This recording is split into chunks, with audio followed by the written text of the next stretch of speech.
अस्सलाम वालेकुम दोस्तों। आज की वीडियो में हम फ्यूचर कंटिन्यू टेंस के बारे में पढ़ेंगे। पास्ट वाली वीडियो जो हमने पिछली वाली वीडियो बनाई थी, ठीक है, तो उसमें हमने पढ़ा था पास्ट कंटिन्यू टेंस। ठीक है बच्चों, पास्ट जो गुज़रा हुआ वक्त, ठीक है। आज पढ़ेंगे फ्यूचर जो आने वाला वक्त, तो हम उसकी प्लानिंग आगे से ही कर लें। ठीक है, तो आ जाते हैं उसकी डेफिनेशन की तरफ। ठीक है बच्चों, तो the future continue tense is used to show in action that will be happening at a certain time in a future। इसकी मीनिंग होगी बच्चों, मुस्तकबिल जारी ज़माना किसी अमल को ज़ाहिर करने के लिए इस्तेमाल होता है जो जारी होगा मुस्तकबिल किस खास वक्त पर। ठीक है बच्चों, कि जो भी अभी आएगा वक्त जारी होगा, अभी हुआ नहीं है। ठीक है, इसकी मीनिंग क्या होगी? जो होगा मुस्तकबिल किसी खास वक्त पर, अभी हुआ नहीं है, किसी खास वक्त पर होगा। ठीक है बच्चों, तो आ जाते हैं हम इसके स्ट्रक्चर की तरफ पे। ठीक है, स्ट्रक्चर, इसको फॉर्मेशन कह सकती हैं आप इसको। ठीक है, कोई मसला नहीं, स्ट्रक्चर भी कह सकते हैं इसको। तो इसमें आ जाएंगे, पहले सब्जेक्ट आ जाएगा। ठीक है बच्चों, उस पर हेल्पिंग वर्ब उसके आ जाएंगे, विल बी। ठीक है, हमेशा हमने अपने फ्यूचर में शल एंड विल लगाया था। ठीक है, इसमें सिर्फ विल आएगा, विल बी हमेशा शल आएगा ही नहीं, क्योंकि कंटिन्यू है बच्चों। ठीक है, उसके बाद वर्ब आएगा, वर्ब के प्लस इंक फॉर्म, क्योंकि कंटिन्यू इंक फॉर्म लगेगा ही लगेगा, प्लस में ऑब्जेक्ट आ जाएगा। ठीक है बच्चों, तो आ जाते हम नीचे। He she it name they you we I के साथ हमेशा विल भी लगेगा। देखो, जो भी सिंगुलर है, प्लूरल है, सबके साथ विल लग रहा है। ठीक है, हमने क्या करा फ्यूचर सिंपल में कि आई के साथ क्या लगाया था, शल लगाया था। ठीक है बच्चों, तो आई के साथ शल नहीं लगाना, उसमें फ्यूचर में लगाते थे, इसमें भी आई विल भी लगाएंगे। ठीक है, सारे में प्लूरल हो, सिंगुलर हो, जो भी हो, हमने उसमें क्या लगाया है, विल भी लगाना है। ये देखो, ये विल भी। ठीक है, घबराने की कोई बात नहीं है, विल भी लगाएंगे। ठीक है, आपने मेरी वीडियो देख लेनी है तो ठीक है, आपको खुद समझ में आ जाएगा। तो सर ने ये बताया था, यही होगा। ठीक है, उसके बाद आ जाते हैं हमें उसके एग्जाम्पल की तरफ। ये हो गया एग्जाम्पल। ठीक है, उसकी पॉजिटिव एग्जाम्पल पहले देख लेते हैं, फिर इंट्रोगेटिव नेगेटिव पे चलेंगे। ठीक है बच्चों, तो पहले सब्जेक्ट आ जाएगा आए। ठीक है, उसके बाद विल आ जाएगा, विल बी। ठीक है, क्योंकि हेल्पिंग वर्ब है उसका, विल बी आए के साथ। मैंने आपको क्या था कि फ्यूचर सिंपल में शल लगाते थे, नहीं इधर फ्यूचर कंटिन्यू में क्या होगा, इसका काम विल बी लगेगा। प्लूरल हो, सिंगुलर हो, कौन सा भी सब्जेक्ट हो, उसमें विल बी लगेगा, एक ही है। ठीक है, उसका हेल्पिंग वर्ब स्टडिंग।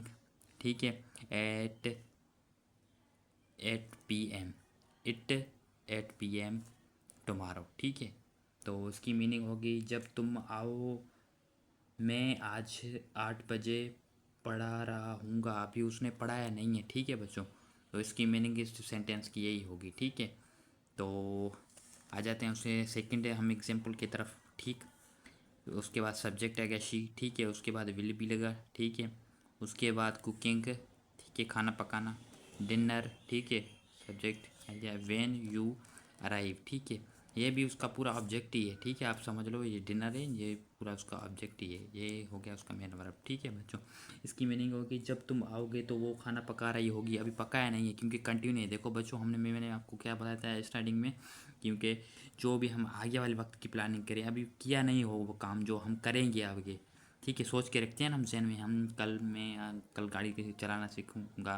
ठीक है, तो हमने आगे की प्लानिंग करके रखी हुई है। ठीक है, उसके बाद आ जाते हैं उसके नेगेटिव। ये आगे उसके नेगेटिव सेंटेंस का स्ट्रक्चर पहले देख लेंगे। जब भी बच्चों, मैंने आपको पिछली वीडियो में, जब तक स्ट्रक्चर नहीं देखोगे ना उसका, तो आपको जुमला कभी भी समझ में नहीं आएगा। सेंटेंस कोई भी ऐसा भी हो, सेंटेंस आसान सा हो, मीडियम हो, हार्ड हो, कोई सा भी हो, आपको समझ में नहीं आएगा जब तक आप उसका स्ट्रक्चर फॉर्मेशन नहीं देख लेते। ठीक है, उसके नेगेटिव के स्ट्रक्चर क्या होगा, पहले आएगा सब्जेक्ट। ठीक है, उसके बाद आएगा विल। ठीक है, विल है उसका हेल्पिंग वर्ब। हमने पहले पॉजिटिव में क्या किया था, विल भी लगाया था। ठीक है, उसमें नहीं होगा इसमें, क्योंकि नेगेटिव है ना बच्चों, कि विल आएगा, उसके बाद नॉट आएगा। मैंने आपको बताया था नॉट 3 नंबर पे आएगा। हमेशा कुछ भी हो जाए, दुनिया इधर से उधर हो जाए, ठीक है, तो नॉट 3 नंबर पे आएगा। उसके बाद बी आएगा। ठीक है, तो नेगेटिव सेंटेंस में हमेशा याद रखनी है। ठीक है, आपको ये बात। उसके बाद वर्ब आ जाएगा, प्लस इंक फॉर्म आ जाएगा। ठीक है, उसके कंटिन्यू है कि इंक फॉर्म उसमें लगेगा, प्लस ऑब्जेक्ट आ जाएगा। ठीक है बच्चों, तो उसके बाद हम नीचे चलते हैं उसके एग्जाम्पल की तरफ पे। हम पहले एग्जाम्पल की तरफ आ जाते हैं। आए सब्जेक्ट उसका आ गया, ठीक है। विल आ जाएगा, ठीक है, उसका हेल्पिंग वर्ब, ठीक है। आसान से जुमले, कोई घबराने की बात नहीं है बच्चों, ठीक है।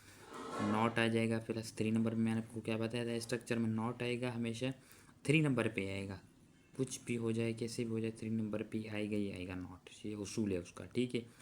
उसके बाद बी आ जाएगा 4th नंबर पे, उसके बाद 5th नंबर पे गोइंग आ जाएगा, उसका मेन वर्ब आ जाएगा, उसका वर्ब कह लो, ठीक है। तो स्कूल आ जाएगा, उसका ऑब्जेक्ट टुमारो, ये जो है ना तो स्कूल टुमारो ये ऑब्जेक्ट ही है तो पूरा का पूरा, ठीक है बच्चों। तो आपने घबराना नहीं, टू स्कूल ऑब्जेक्ट हो गया तो ये सर क्या आ गया, ये नहीं, ये भी ऑब्जेक्ट है, उसका ऑब्जेक्ट का हिस्सा है, ठीक है बच्चों। तो इसकी मीनिंग होगी मैं कल स्कूल नहीं जा रहा हूँगा, अभी गया नहीं है, जैन नहीं जा रहा हूँगा, क्योंकि उसने आगे की प्लानिंग की हुई है, क्योंकि सोच रहा है मैं नहीं जाऊँगा या नहीं जा रहा हूँगा, ठीक है बच्चों। क्योंकि कंटिन्यू है, हम नहीं जा रहा हूँगा, अगर फ्यूचर होता तो नहीं जाऊँगा, ठीक है। तो ऐसे ही करेंगे।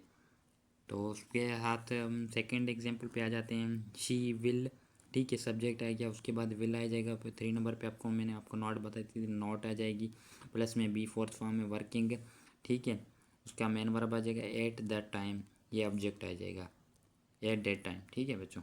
तो इसकी मीनिंग होगी वो इस वक्त काम नहीं कर रही होगी, ठीक है बच्चों। क्योंकि वो क्या कह रहा है, वो इस वक्त काम नहीं कर रही होगी, क्योंकि कंटिन्यू कर रही होगी, अगर फ्यूचर होगा तो नहीं करेगी, ठीक है। तो ये आसान से 2 जुमले थे मैंने आपको जो बताए, ठीक है। उम्मीद है तो समझ में आ गया होगा। आगे चलते हम इंट्रोगेटिव सेंटेंस की तरफ से, ठीक है बच्चों। तो ये आगे इंट्रोगेटिव सेंटेंस, उसका पहले स्ट्रक्चर मैंने आपको पीछे भी बताया नेगेटिव में ये, तो पहले उसका स्ट्रक्चर देखेंगे, जब तक स्ट्रक्चर नहीं देखेंगे तो कुछ नहीं हो सकता बच्चों, ठीक है। क्योंकि आपको एग्जाम्पल समझ में नहीं आएगा, जब तक एग्जाम्पल समझ में आएगी तो क्या फ़ायदा हमारा पढ़ने का, ठीक है बच्चों। तो उसके बाद इंट्रोगेटिव में क्या करते हैं, पहले सबसे पहले उसका हेल्पिंग वर्ब लगाते हैं, ये आपने ज़हन में बात डालनी नहीं है, ठीक है। पहले विल आएगा, ठीक है, उसके बाद सब्जेक्ट आ जाएगा, ठीक है बच्चों, उसके बाद बी आ जाएगा, ठीक है। क्योंकि हमने क्या किया था कि उसमें नेगेटिव में नॉट लगा, क्योंकि इंट्रोगेटिव है उसमें नॉट नहीं लगेगा हमेशा, ठीक है। बी आ जाएगा 3 नंबर पे, प्लस वर्ब आ जाएगा, प्लस इंक फॉर्म लगेगा क्योंकि कंटिन्यू मैंने आपको पीछे बताया, ठीक है। प्लस में ऑब्जेक्ट आ जाएगा, ठीक है बच्चों, ठीक है बच्चों। उसके बाद ऑब्जेक्ट आ जाएगा, चलते हैं हम इसके नीचे वाले एग्जाम्पल की तरफ, ठीक है बच्चों। कि एग्जाम्पल आगे, will you be coming to the party, ठीक है। विल आएगा, उसके बाद उसका हेल्पिंग वर्ब, ठीक है। उसके बाद सब्जेक्ट आएगा, ठीक है। ये भी हेल्पिंग वर्ब का हिस्सा ये बी, क्योंकि विल आ जाएगा ना पहले नंबर पे, तो उसके बाद बी नहीं आ सकता, क्योंकि उसके स्ट्रक्चर में क्या देखा, पहले सब्जेक्ट है कि उसके बाद बी आ जाएगा, तो हम बी लगाएंगे। स्ट्रक्चर के मुताबिक हम करेंगे सेंटेंस, जब तक स्ट्रक्चर के मुताबिक नहीं करेंगे गलत हो जाएगा बच्चों सेंटेंस, ठीक है। तो उसके बाद कमिंग, उसका वर्ब आ जाएगा टू द पार्टी, ठीक है, उसका ऑब्जेक्ट आएगा ये, ठीक है। तो इसकी मीनिंग यही होगी, वो क्या तुम पार्टी में आ रहे होगे, ठीक है। क्योंकि जो है ना फ्यूचर कंटिन्यू है, ठीक है, आ रहे होगे, अभी आया नहीं है, उसकी वो पूछ रहा है उसको आ रहे होगे, या तुम रास्ते में हो या उसका आ रहे होगे, ठीक है बच्चों। तो उसके बाद ये आ जाएगा लास्ट वाला एग्जांपल हम देख लेते हैं, will they be playing football in the evening, ठीक है। तो आ जाते हैं इसके, विल पहले आ जाएगा, ठीक है, मैंने आपको बताया, पहले हेल्पिंग वर्ब आ जाएगा, उसके बाद दे आ जाएगा, स्ट्रक्चर के मुताबिक का चलेंगे हम, जो हमने फॉर्मेशन देखी अभी, ठीक है। उसके बाद बी आ जाएगा, ठीक है।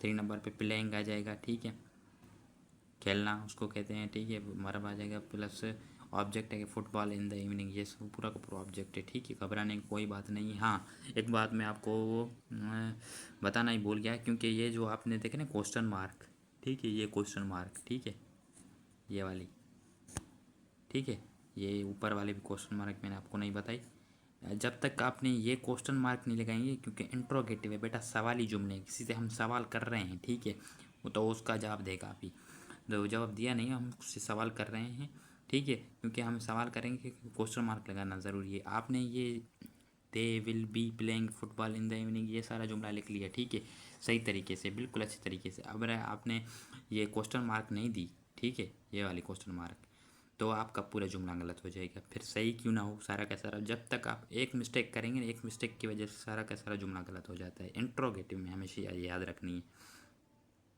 तो हाँ दोस्तों, यही था हमारा आज का टॉपिक, फ्यूचर कंटिन्यू टेंस। मुझे उम्मीद है कि आपको समझ आ गया होगा। अगर कोई क्वेश्चन हो तो कमेंट बॉक्स में पूछ लेना। वीडियो पसंद आई हो तो लाइक शेयर सब्सक्राइब और चैनल को सब्सक्राइब करना मत भूलना।